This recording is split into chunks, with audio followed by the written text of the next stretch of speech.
Welcome back to Topper Sports Extra. I'm your host, Kevin Brolan, and this is the third installment of the Hilltoppers Weekly Highlight Show.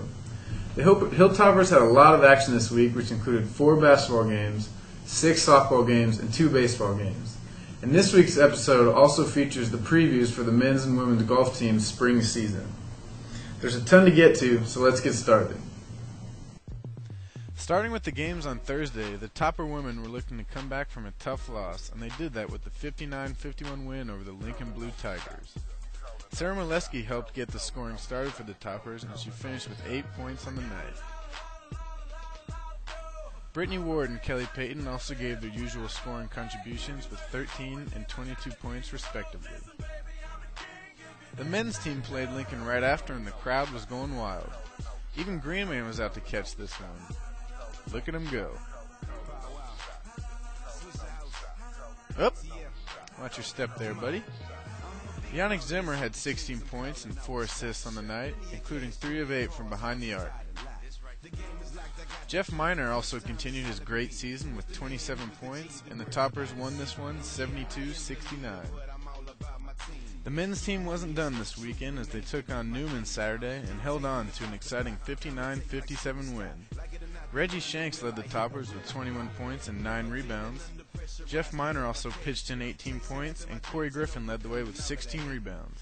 The win upped the Toppers to a 5-6 conference record and 6th place overall in the standings. They play next in San Antonio against St. Mary's on the 11th. All the fans wanted was another Topper women's basketball win this week, and they could barely sit still waiting for it. A win would make it a clean 4-0 mark for Topper basketball this week.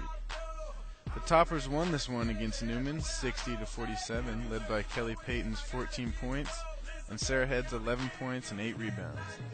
The win vaults the women to a 4-5 conference record and a 4th place standing. They also play next in San Antonio against St. Mary's on the 11th. We had a little softball action this weekend in Austin as the Toppers hosted a doubleheader with number 22 ranked West Texas A&M.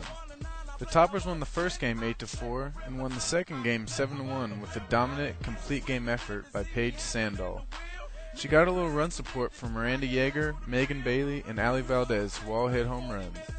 The girls play next in Las Vegas, Nevada for the Desert Classic from the 12th to the 14th. Sunday also took us to the baseball diamond where the Toppers had 2 more games against the Lincoln Blue Tigers. They won both games by the scores of 4-3 and 11-10. Brad Nassis took the mound in the second after taking over for Landon Patterson, going 2 2/3 innings with 2 strikeouts. This was a hitter's game though, and it was Dylan Schutz who came through and had his second game-winning hit in as many days. The boys are back in action in San Antonio on the 12th against St. Mary's.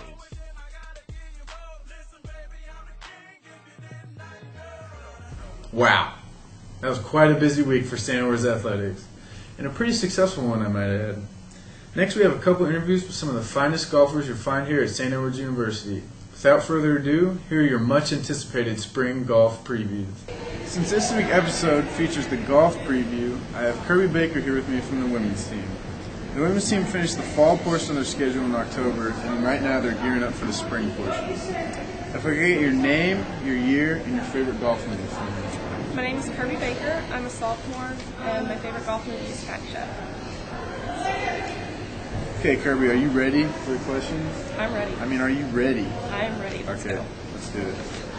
You guys finished no worse than 3rd in every tournament in the fall as a team. That's amazing teamwork. So what kind of expectations do we have for y'all during the spring? We expect to carry over with the same level of play in the spring. We had a really good fall season. We won 1 tournament, finished second in 2 more, so we're hoping to carry that over to the spring and keep up with the good work and maybe win a few more. Okay.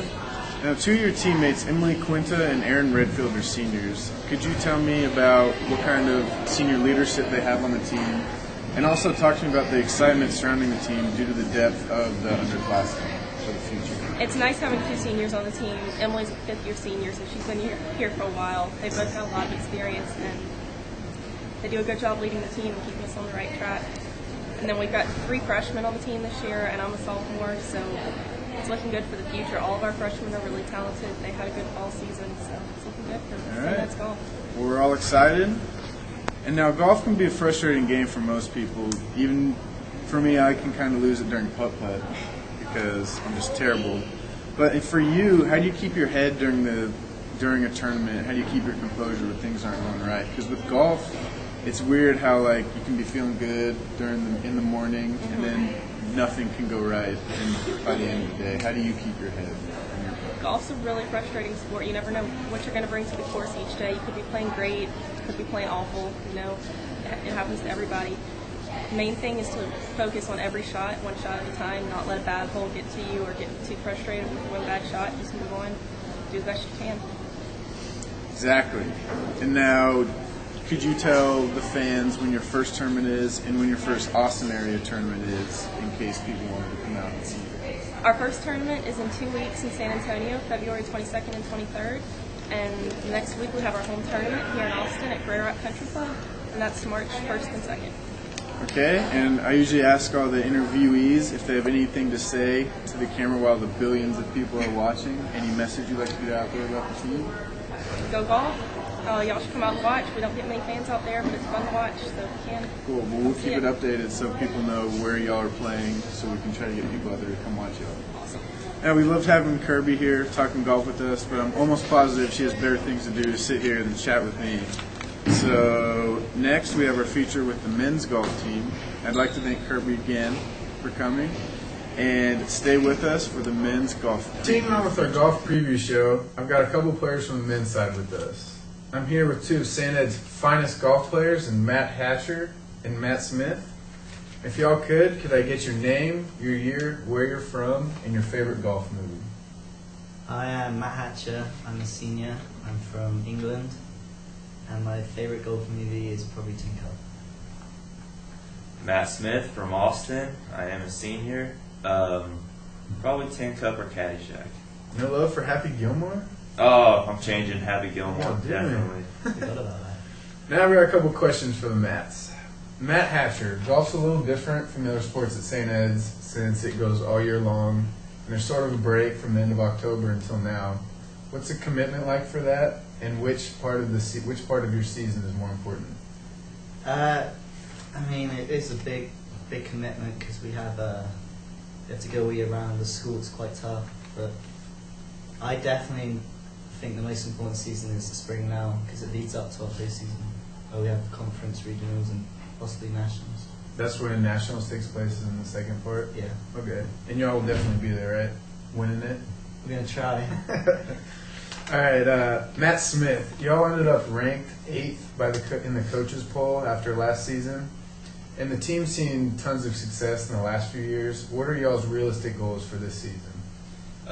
Each year we set pretty high goals for ourselves. The ultimate goal is, of course, to make it to nationals. And then other smaller goals for each tournament, is to put ourselves in contention to win each tournament. Not saying that our goal is to win each tournament, but just to be in contention.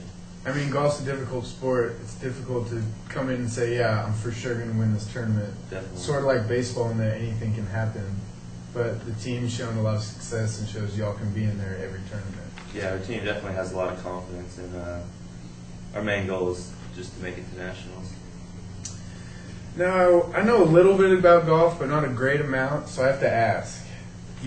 Hatcher, you're such a mean, intimidating guy. Is that your strategy on the golf course, is just physically intimidate your opponent until they crumble? Or what's your strategy if that's not it? Well, that is partly it. I'm pretty big. I mean, I know no one likes approaching you on campus because you're just a loose cannon. But what's your approach on the golf course? Well, I try and keep my head. I try and outsmart the opponent most of the time. I can think my way around the golf course. What I don't make up from size, I can make up from accuracy and smart play. Right. Because golf's just a big mental game as much as it is physical. And Matt Smith, when's your first tournament? I know y'all leave for Orlando soon. And when's your first home tournament so people in Austin can come out and watch? Yeah, we leave this Friday to go out to Orlando. Probably one of the toughest fields we'll face in my 4 years of being here. We play Sunday, Monday, Tuesday in Orlando. Our home tournament is the 22nd, 23rd of February, and that'll be at Grey Rock here in Austin. All right, and while I've got y'all here,